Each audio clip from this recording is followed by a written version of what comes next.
सियासी जमात ने इंतखाबात में हिस्सा नहीं लिया, लिस्ट जमा नहीं कराई तो वो किस तरह मखसूस नशिस्तों की अहल है। जस्टिस इश्तियाक इब्राहिम के सुन्नी इत्तेहाद काउंसिल की मखसूस नशिस्तों के केस में रिमार्क। जस्टिस एजाज अनवर ने रिमार्क किए कि आपने जनरल इलेक्शन में कोई सीट नहीं जीती, फिर आप अपने आप को सियासी जमात कहते हैं। जस्टिस सैयद अरशद अली ने रिमार्क दिए कि सुन्नी इत्तेहाद काउंसिल के तनाजुर में क्या आप PTI के केस को कमज़ोर नहीं कर रहे। बैरिस्टर अली जफर ने दलाइल दिए, हमने केस कमज़ोर नहीं किया, इसका ताल्लुक नहीं बनता। जस्टिस SM अतीक शाह ने रिमार्क दिए, क्या PTI ने मखसूस नशिस्तों की फहरिस्त जमा कराई। बैरिस्टर अली जफर ने कहा कि हाँ, हमने फहरिस्त जमा कराई थी, लेकिन बल्ले का निशान लेने के बाद हम अहल नहीं थे। PTI को मखसूस नशिस्तें नहीं दी जा रही थी। केस की समाअत जारी।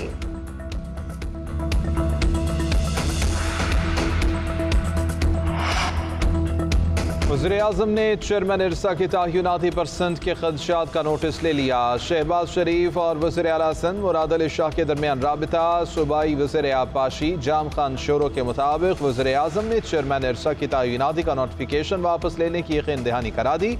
शहबाज शरीफ ने कहा कि जफ़र महमूद की बतौर चेयरमैन इरसा की तयनाती का नोटिफिकेशन वापस होगा। वज़ीर आला सिंध ने मौक़िफ़ अपनाया कि CCI में तय हो चुका चेयरमैन की तयनाती रोटेशन की बुनियाद सूबों के मेंबर से होगी।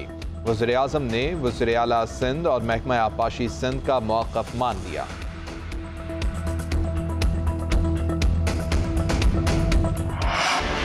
हुकूमत ने IMF के तमाम अहदाफ पर मुकम्मल अमल कर लिया। चेयरमैन FBR ने रवा माली साल का टैक्स हदफ हासिल करने का प्लान बता दिया। चेयरमैन ने कहा कि नए टैक्स लगाए बगैर रवा माली साल का हदफ हासिल कर लिया जाएगा।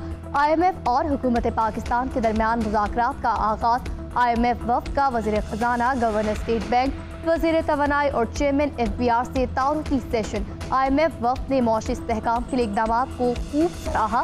IMF वफ़द ने कहा, पाकिस्तान को मौशी इस्तेहकाम के लिए सख्त मौशी पॉलिसियाँ इख्तियार करना होंगी।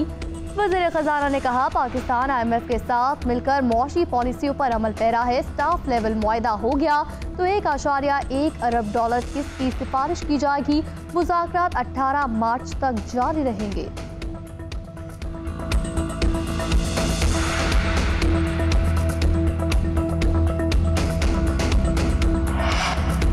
हमें IMF के बजाय अपनी हरकतें ठीक करनी चाहिए। वज़ीर दिफा ख्वाजा आसिफ की पार्लियामेंट हाउस के बाहर गुफ्तगू। बोले कि IMF वफ़द आते रहेंगे, मईशत के लिए संजीदा इक़दाम की ज़रूरत है। हमारे मसाइल का हल हमारे पास है, हमें इसे हल करने की कोशिश करते रहेंगे। विफाक और सूबे मिलकर चलेंगे तो बेहतर होगा। कल की मुलाकात ये एक नेक शगुन है।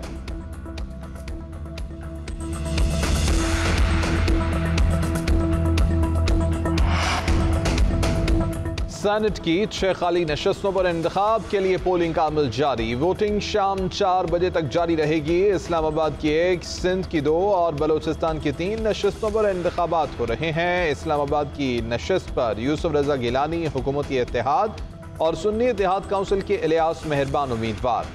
सिंध की 2 खाली नशस्तों पर पीपल्स पार्टी के जाम सैफुल्लाह धारेजो और असलम अबड़ो उम्मीदवार। सुन्नी इत्तेहाद काउंसिल ने नज़ीरुल्लाह और शाजिया सुहेल को उम्मीदवार नामजद कर दिया। बलोचिस्तान में 3 नशस्तों के लिए 7 उम्मीदवारों के दरमियान मुकाबला। आज मुंतखब होने वाले तमाम 6 सेनेटर्स 3 साल की मुद्दत के लिए होंगे।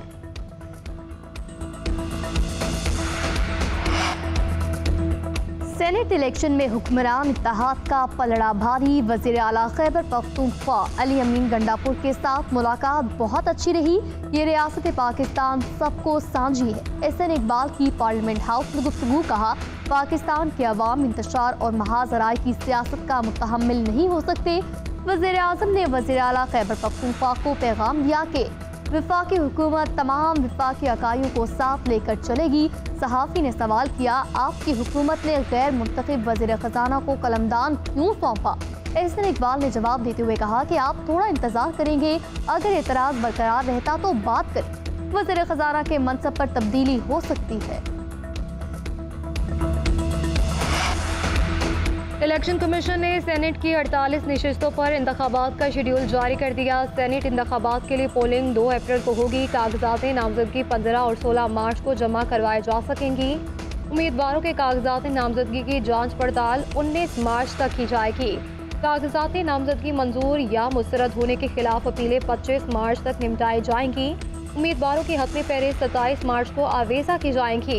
इंतखाबात के लिए पोलिंग कौमी असम्बली और 4 सूबाई असम्बलियों में होगी।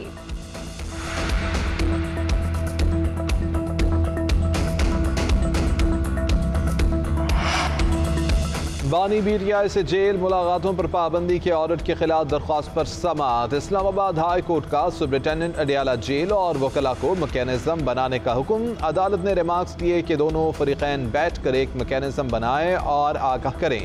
सुप्रिंटेंडेंट अडियाला जेल ने अदालत में बयान दिया कि ऑर्डर ये हुआ था कि वकला के अलावा 6 अफराद को मिलने की इजाज़त होगी। मेरे पास 7,000 कैदी हैं। रोज़ाना की बुनियाद पर 6 अफराद को मिलने की अदालत ने इजाज़त दी, जो हमारे लिए मुमकिन नहीं। अदालत ने रिमार्क्स दिए, अदालती हुक्म पर अमल नहीं करेंगे तो तौहीन अदालत की कार्रवाई होगी।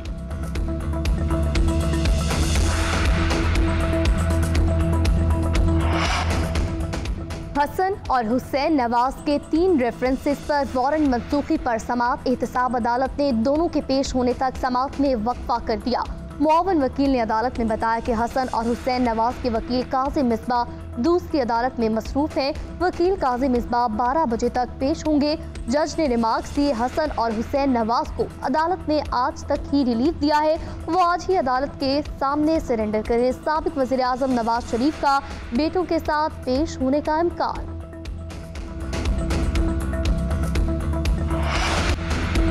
इस्लामाबाद हाई कोर्ट में बुशरा बीबी और साबिक चीफ जस्टिस साकिब निसार के बेटे की ऑडियो लीक के खिलाफ दरख्वास्तों पर समाअत हुई। मोबाइल कंपनीज के वकील ने दलाइल दिए कि गवर्नमेंट और एजेंसीज को सिस्टम तक रसाई है और वो सिस्टम इनके दायरा इख्तियार में है। हम सिस्टम तक पीटीए को रसाई दे देते हैं और वो जिस एजेंसी को चाहती हैं दे देती है। जस्टिस बाबर सत्तार ने इस्तफसार किया कि अभी तक मुझे किसी ने नहीं बताया ये सब किस कानून के तहत हो रहा है। एडिशनल अटॉर्नी जनरल ने कहा कि वफाकी हुकूमत में अपनी रिपोर्ट में जो कहा था रसाई नहीं दी गई, वो इस ऑडियो कॉल की हद तक था। जस्टिस बाबर सत्तार ने रिमार्क्स दिए कि ऐसी बात ना करें। अटॉर्नी जनरल ने यहाँ आकर कहा है कि किसी को कोई इजाज़त नहीं दी गई। अगर किसी ने अदालत से गलत बयानी की तो इसके असरात भुगतना होंगे।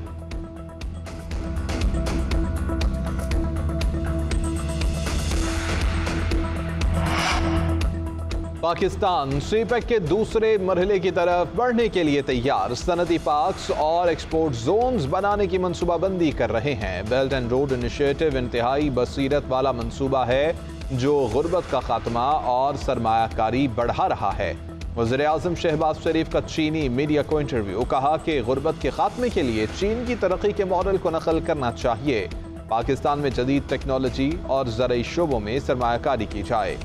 वज़ीर आज़म से चीन के सफ़ीर की भी मुलाकात। वज़ीर आज़म को दौरा चीन की दावत दी, जो वज़ीर आज़म ने कबूल कर ली।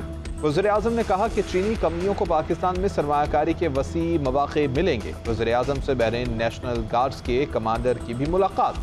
फ़रीक़ैन ने गज़ा में फ़ौरी जंगबंदी और इंसानी इमदाद की फराहमी यकीनी बनाने पर जोर दिया।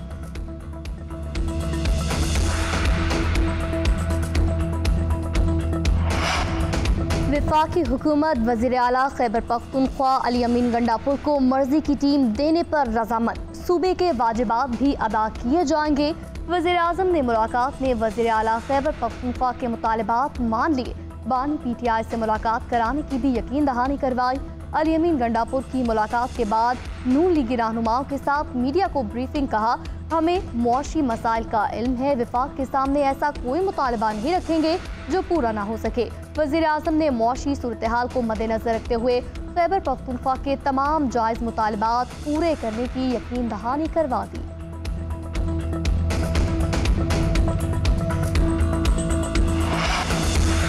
वज़ीर आला पंजाब ने हेल्थ कार्ड की रीलॉन्चिंग के लिए 3 माह में काबिल अमल प्लान तलब कर लिया। हेल्थ कार्ड को मज़ीद मौसर बनाने के लिए वर्किंग ग्रुप बनाने का फैसला।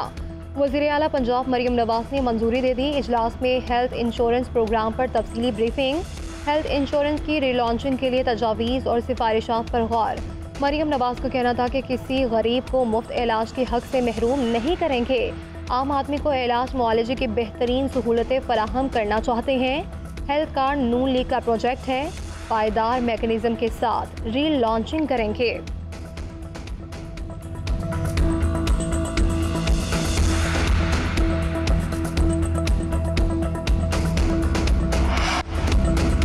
मुल्क के बालाई इलाकों में शदीद सर्दी के डेरे। बालाई इलाकों कालाम, नथिया गली, मालम जब्बा, चित्राल में बर्फबारी का सिलसिला जारी। गलियात में भी आसमान से सफेदी की बरसात। बलूचिस्तान में बारिशें बरसाने वाला सिस्टम निकल गया। कोयटा कलात जियारत में पारा नुक्ता इंजमात से कई दर्जे नीचे गिर गया। इस्लामाबाद और खैबर पख्तूनख्वा के अजला में बारिशों के बाद ठंडी हवाओं का राज। महकमा मौसमियात के मुताबिक कश्मीर और गिलगित बल्तिस्तान के चंद मकामात पर गरज चमक के साथ बारिश और पहाड़ों पर बर्फबारी का इम्कान।